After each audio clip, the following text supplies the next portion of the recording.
श्री राधे। यह कथा भगवान कृष्ण और उनके अनन्य भक्त सनातन गोस्वामी जी की है। सनातन गोस्वामी जी पहले बंगाल के नवाब के मंत्री थे। वे बहुत ही विद्वान और धनवान थे, लेकिन उनके हृदय में संसार का वैभव, धन आदि का कोई आकर्षण नहीं था। जब उन्हें श्री चैतन्य महाप्रभु का सानिध्य मिला तो उनके जीवन की दिशा बदल गई। उन्होंने सब कुछ त्याग दिया और वृंदावन आ गए। वृंदावन में एक छोटी सी कुटिया में रहते लोगों के घर जा जाकर थोड़ा थोड़ा भिक्षा लाते थे। उनके पास ना तो धन था, ना वस्त्र की सुविधा, केवल एक ही वस्तु थी, श्री कृष्ण के प्रति अटूट प्रेम। सनातन गोस्वामी जी के पास कृष्ण की एक छोटी सी मूर्ति थी। वे उसे अत्यंत ही प्रेम से पूजते थे। एक दिन उन्होंने प्रेम से कहा, प्रभु, आज तो मेरे पास केवल सूखी रोटी है और आज तो नमक भी नहीं है। आप इसी से संतोष करें।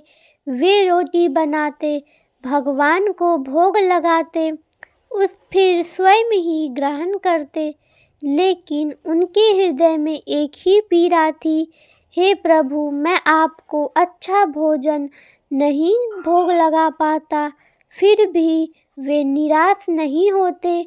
उनका विश्वास था कि भगवान प्रेम के भूखे हैं, भोग के नहीं। एक दिन रात में अद्भुत घटना घटती है। जब सनातन गोस्वामी जी ने सूखे रोटी भगवान को अर्पित की, तभी एक सुंदर बालक प्रकट हुआ। वह बालक अत्यंत ही मनोहर था। सांवली सूरत, घुंघराले बाल और मोहक मुस्कान। बालक बोला, बाबा, तुम मुझे रोज सूखी रोटी क्यों खिलाते हो? थोड़ा नमक भी दे दिया करो। सनातन गोस्वामी जी चकित रह गए। उन्होंने पूछा, बेटा, तुम कौन हो? बालक हंसकर बोला, मैं तो तुम्हारा अपना कृष्ण हूँ। यह सुनते ही सनातन गोस्वामी जी के आंखों से आंसू बहने लगे। वे समझ गए कि यह कोई साधारण बालक नहीं, स्वयं श्री कृष्ण है। सनातन जी रोते हुए कहा, प्रभु, मेरे पास तो कुछ नहीं है। मैं तो आपको सूखी रोटी ही दे सकता हूँ। श्री कृष्ण मुस्कुराए और बोले, मुझे तुम्हारी रोटी नहीं, मुझे तो तुम्हारा सिर्फ प्रेम चाहिए। तुम चिंता मत करो, मैं तुम्हारे प्रेम से ही तृप्त हूँ। इतना कहकर बालक अदृश्य हो गया। सनातन गोस्वामी जी की कुटिया में दिव्य प्रकाश भर आई। कुछ समय के बाद एक व्यापारी वृंदावन आया। उसकी नाव यमुना में फंस गई थी। उसने प्रार्थना की, हे वृंदावन के प्रभु, यदि मेरी नाव बच गई तो मैं आपकी सेवा करूँगा। तभी नाव चल पड़ी। लोगों ने बताया, यह सनातन गोस्वामी जी की कृपा से हुआ है। व्यापारी ने आकर सनातन गोस्वामी जी से आशीर्वाद लिया और एक भव्य मंदिर बनाया। आज वही मंदिर राधा मदन मोहन के नाम से प्रसिद्ध है। यह मंदिर सनातन गोस्वामी जी की भक्ति और कृष्ण की कृपा की साक्षी है। वृंदावन की भूमि में अनेकों चमत्कार हुए हैं।